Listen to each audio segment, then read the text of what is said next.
All right, so we're going to recap the CrossFit Games 2019 season. So obviously big, massive changes in the CrossFit Games season this year. What are your actual initial thoughts on how it all went? First of all, straight up, I think the new format's terrible. I'm just going to say it. I'm going to say what most of the athletes that are getting interviewed at the moment don't want to say. It didn't work. No. I'm not saying the whole thing was a bad show. I'm just saying the new format was not a true representation of the top fittest people. Yeah, I think also if you look at the first they did the cut up to the top 10, Yeah. there was no barbells. Like, other than the snatch workout, which is the very first one. But then other than that, there was nothing. There was no heavy weights, no nothing. It was more about your cardiovascular endurance. So there was 6 events Yep. leading up to the top 10 cut. Yeah. So before they found that top 10, there was 6 events, and out of those 6 events, 2 were straight up running events. Yeah. So all I'm saying is, I think I don't even agree with a cut format to begin with, but if they're going to do a cut format, it was way too aggressive. There wasn't enough range of movements to really get a good top 10. I don't want to take anything away from the top 10 that were there in the men and females. Were excellent and stuff. Because they're all great athletes. They're there to begin with. They deserve to be there. And they played the format and they made it to the top 10. So for this year, they got there. But I just don't feel like there should have even been a top 10 to begin with. I think it should have been top 20. I think it would have been, the leaderboard would have changed a lot and a bigger drastic change in that leaderboard and a bigger shuffle if it had been cut down to the top 20. Well, even when it got to the top 10, there's not enough depth in the field anymore for it even to be a race. Yeah. By the time it got to the top 10... in the men's field, it was a pretty good race. But that's only really because Matt Fraser had that sandbag incident. Yeah. If he didn't have that sandbag incident and that penalty on him, he would have just been there and dominated. Like, it really, by the time it got to the top 10, it was really only a race between the top 3 for the men, and for the women, well, Tia was just leagues ahead of everyone. Tia was amazing this year. But you even looked at some of those events when it was the top 10, it was really 3 guys competing against each other and then another field of athletes. Yeah. And while we're on the topic of the top 10, I want to touch quickly on Will Murad. I think his name is. Is it Will Murad? Yeah, Great athlete, awesome backstory if you look into it as well. And, he was there and he should have been. But he hurt himself. He hurt his hamstring in the sprint event. Now, the sprint event was the 6th event. That was the cut to the final 10. Yeah, so he hurt himself in that event. You've seen him limp off the field in that event. But he made it into the top 10. Now... the next event after that was the barbell clean. Yeah. He touched the barbell and walked off. So he obviously knew that he was no longer competitive. Why didn't he withdraw? But, whether or not they were going to put that... Do you know who was 11th? Who? Cole Sager. Now, he would have been competitive. Yeah, but how do you know that Cole Sager would have went in? Like, that you don't know. We don't know the rules. I'm just saying, if Will had if he had no intention of being competitive anymore, he shouldn't have been there. Yeah. So looking at the top 10 in each one, like, there was not many big names in there, was there? Like, it was weird not seeing all these big names. Like, Fikowski was out, Vellner was out. I think it was more so on the women's side. It was more obvious on, like, Annie Thorisdottir, Sarah Sigmundsdottir, Brooke Wells, Sam Briggs. All of those people were all gone. And it was all in that running sprint event. Yeah. So they all went. They were all just below the top 10. Whether or not, I was watching a recap with Annie, and she did say that really she should never have got herself in that position to have been cut. Like, I've watched a couple of vlogs with a lot of the athletes that didn't make that cut. So I watched one with Travis Mayer and Cole Sager, with Vellner, with Fikowski. I haven't watched a lot of the female athletes, their interpretation. They all say the same thing because they're all high-level athletes, and they're all going to say the same thing, and that is that no, they don't feel that it was the best representation like this year, but it's on them. They should have made it. And of course they're going to say that. And I think that's appropriate for them to say that. But we've got no stake in the game. So I can just say it.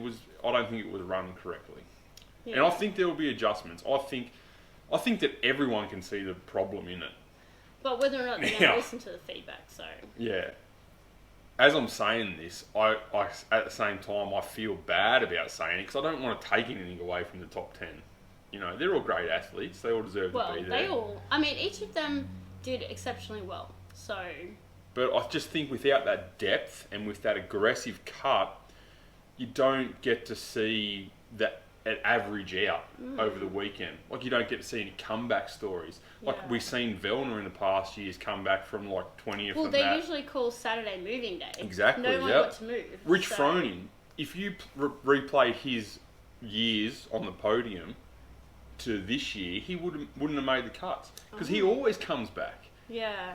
On Sunday, he always makes a big comeback. On Saturday and Sunday. Like, he's always started off low and built up. Yeah. So, you know what I mean? Like, it takes away the average over the weekend, which isn't that the whole idea behind CrossFit? Is to find the average. Fittest athlete across the board. Like, and then how are we doing that when we say one event, no, you're not good enough anymore? Like, it really becomes a roll of the dice. You can build your fitness up all year, go to the games, and that one event that just doesn't work in your favour, and you're gone. And it can be vice versa. That one event at the start of the games could be a heavy weightlifting event. And then you've just biased it the other way. It's weird. I mean, that first event was a suitable event. It did have... It wasn't a bad gymnastics. event, It had, your heavy barbell, and it had your cardio. So it had that 3 modalities inside that one workout. I don't agree with that workout being the first workout for the people that came through. Like, there was national champions who were coming to represent their country. They're doing that workout, and they came to do a 400-meter run.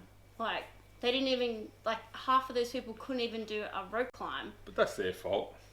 I know, but still, why is CrossFit inviting these people? And maybe they should have a standard where they have to meet in the open. Yeah, a standard would probably be a good idea. You have to be here or, a certain level. I get what CrossFit's trying to do. They're just trying to open the doors. They're trying to make this program more international.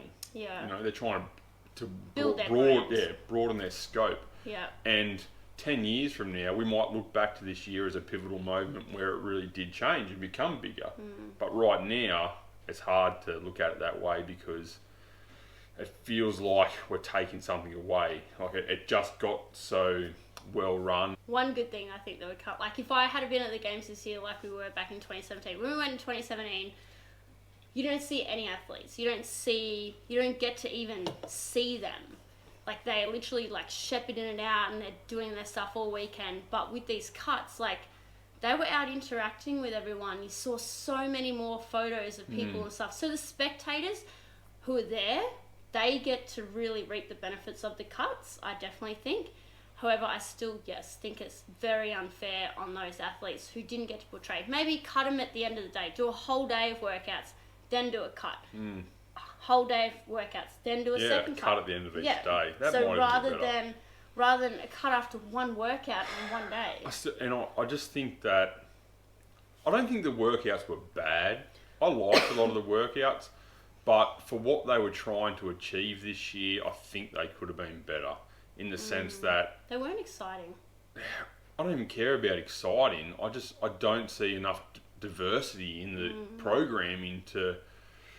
When you're cutting that aggressively, just spitballing, maybe a 30-minute workout that's separated into 3 scoring systems, where it's basically 3 different workouts over a 30-minute period that involves a lot more different stuff, like a heavy clean, and then some kind of sprint, and then a longer duration thing or something like that. I don't know, but I just didn't see enough there to really challenge athletes in different ways to find an average balance athlete to make it up there. It kind of seemed biased. But anyway, it is what it is. There might be changes. The other thing we've got to take into account is all the bullshit that happened with CrossFit this year and last year. It would have been challenging to even put on those games. Do you know what I mean? Yeah. So we don't know what the people that were running the CrossFit Games this year were dealing with. On the positive side, it was easy to watch. Yeah, definitely. There's heaps of different options. Yeah, like we found it quite easy to watch all the events. Yeah. Because of the depth of the field, how many people were in there, like we didn't get to see a lot of athletes we wanted to see early on. Like in that first day, you kind of, you didn't get to see a lot of athletes you wanted to see competing. Like they kind of only focus on the top. Yeah. But anyway, but I mean that also comes down to those people who come and represent their country. Like they didn't even get their face shown on TV, really. Yeah, like, but they got a good bag of swag. They did, yes. Shoes, shirts.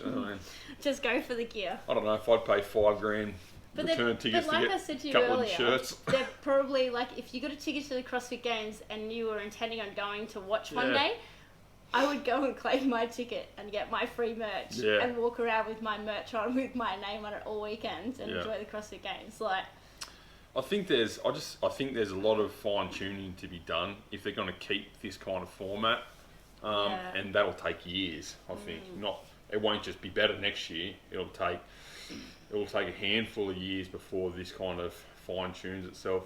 I think with the sanctional events and stuff that we have now, I think the CrossFit Games, although it will remain the pinnacle, I think it's going to lose its importance a little bit. Well, because a lot of athletes will try and win the sanctionals. People are just going to use the sanctionals as year-round events to compete at, and the CrossFit Games will just become sort of one of those events. Yeah. It will no longer be.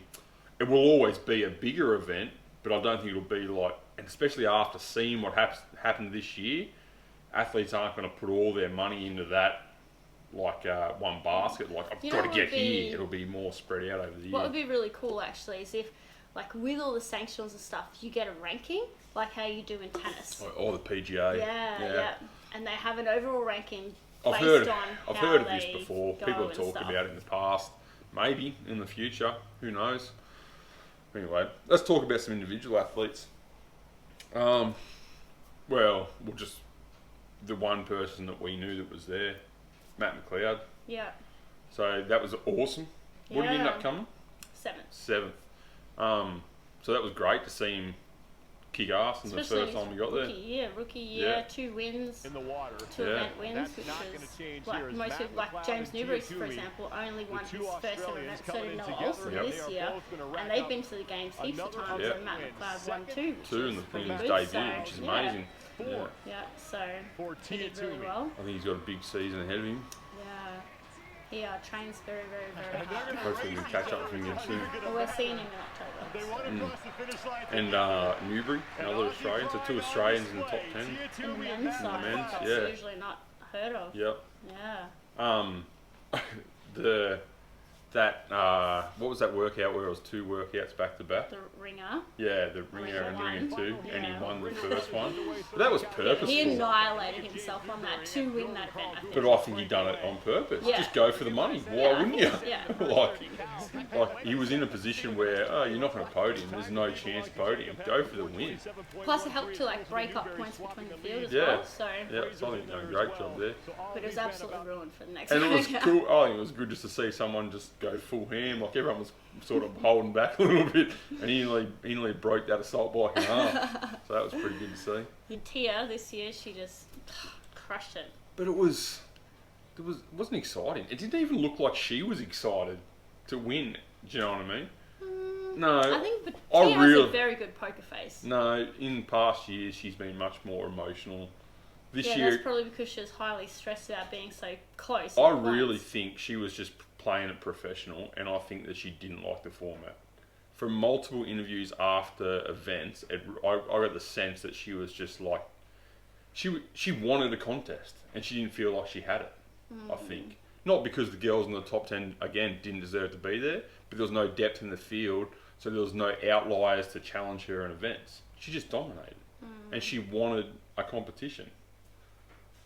It was good to see Noah Rolson, someone push Matt Fraser.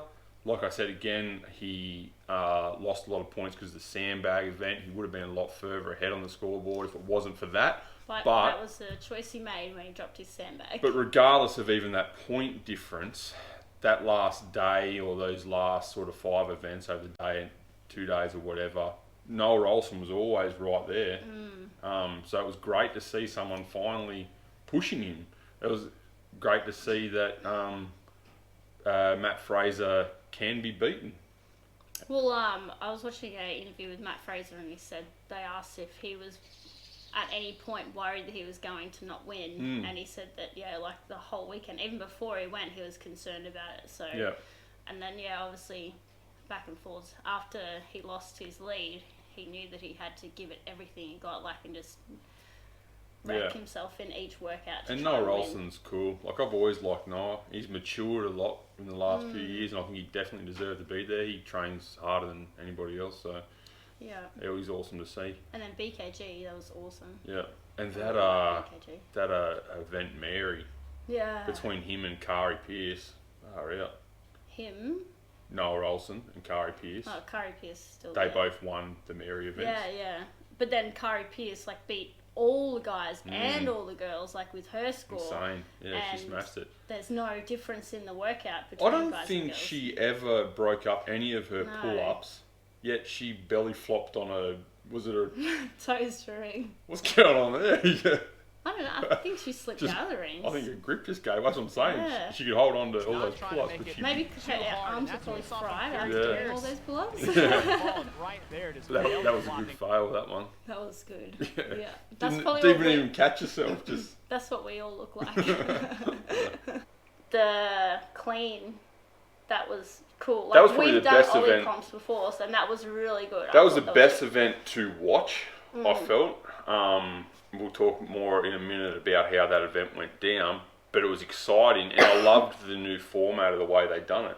Instead of having 10 platforms on and they all go at the same time, it was more like a weightlifting and meet. They didn't choose their own weights in the things. So they had that platform on the floor, and if you failed it, you had to go to that tiebreaker, which not many people ended up doing, that tiebreaker really. But I like that new format. It was very exciting. I think the men, they definitely went heavier than they were supposed to. No, the women? Women did. Because remember, it was supposed to end at 360. No, the men went one heavier, I think. So did the women. Yeah. So, because they both got to 360, or 260, or whatever it was. For the three-time champ. It's so confusing. But then they went to the 65. Yeah. And speaking of which, Scott Panchak, who comes second on that clean event, it was good to see him back and dominate. Like, he was right up there. He did really well. And well, the women's clean, Amanda Barnhart and T. I actually thought Amanda was not. She just went. She actually PR'd her. Did she? Yeah. She's making those look easy. I thought she was going to keep going. I was surprised when she missed that clean.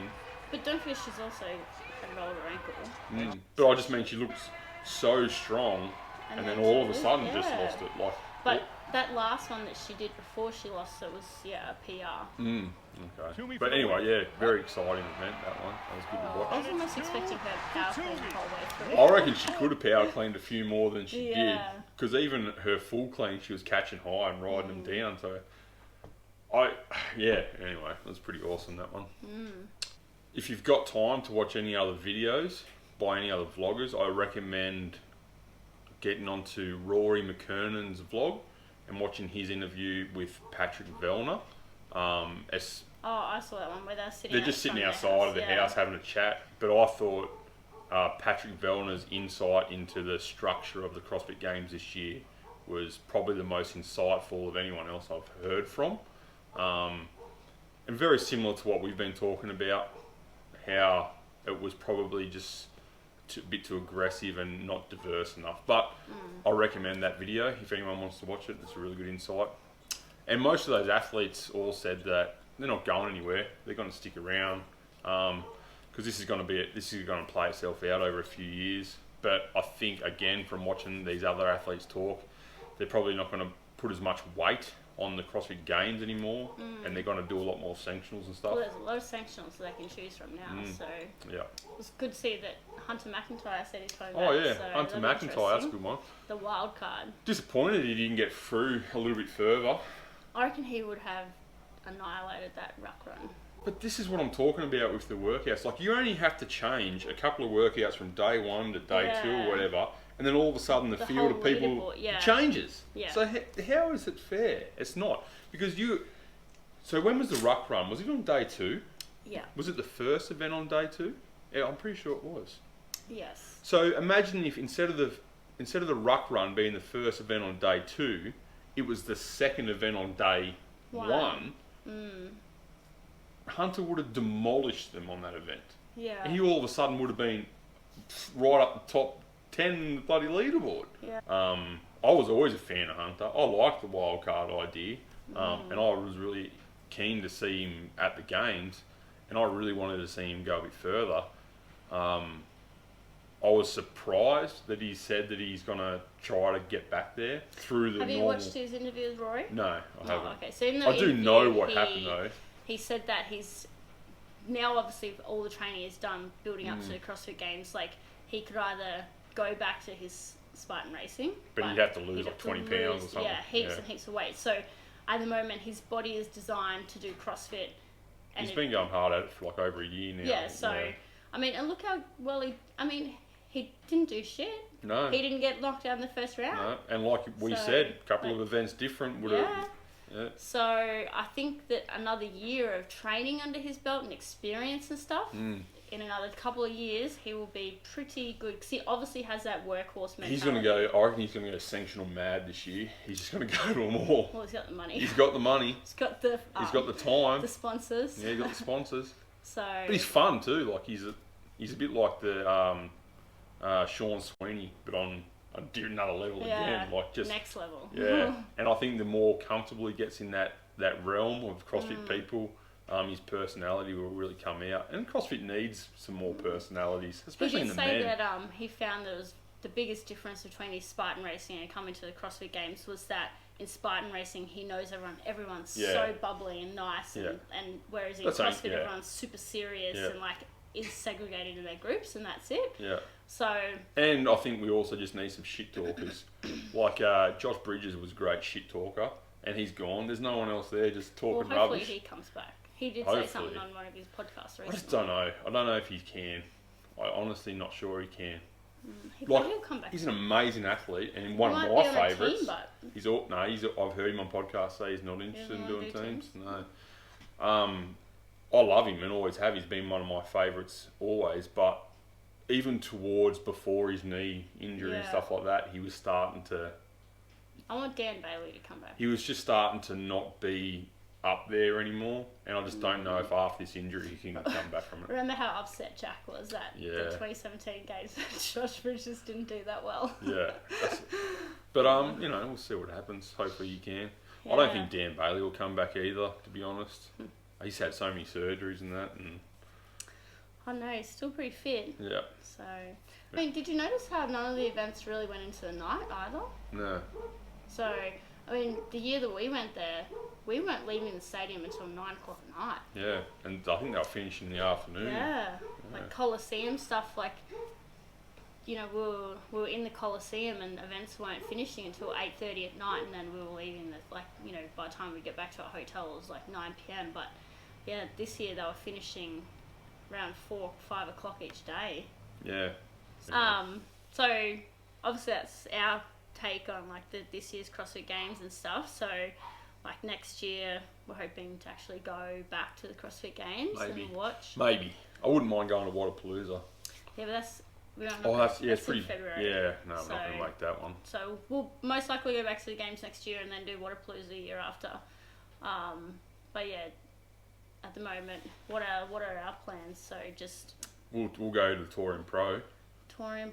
Watch that. Down Under, Australian CrossFit Champs. Well, I don't know if we'll get there. The Gold Coast one, don't think At the very least, we're going to Torium Pro to watch. We'll go to Down Under to watch. And I'm not sure about the Queensland one.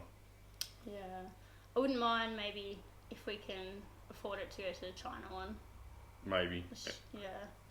And then, obviously, we got our own things coming up with the Masters HQ stuff, and Oh, and the Open starts October 10th, so Just around the corner. Like, It was like not even 60 days ago. 15 weeks or something, someone said? Or was it less than that? No. Less than that, because it was 60 days Yeah, when it got sorry. announced, so Yeah. it was like, that's 2 it's months. Like, yeah, 8 weeks. Yeah. Or something like that. So, That's and so I soon. still got to get that strict handstand push-up. Mm. I think I can do it, like, it's definitely a mental thing, so. Man, that's real soon. Yeah, so I think for everyone out there, yeah, just buckle down, start focusing on what you want to try and achieve before the Opens and stuff, and yeah, get amongst it. We're hoping to follow quite a few athletes and stuff, so and bring you guys heaps of content. Yeah. Anything else? No, just to wrap up, I'd like to just probably reaffirm that the people that finished in the top 10, well done. Not taking anything away from them, but I just don't agree with the new cup format. Yeah. Is what it is. See what happens next year. All right. Stay fit, be humble. Is this what you needed? 'Cause I'll find the faith in anything. Don't fight the feeling.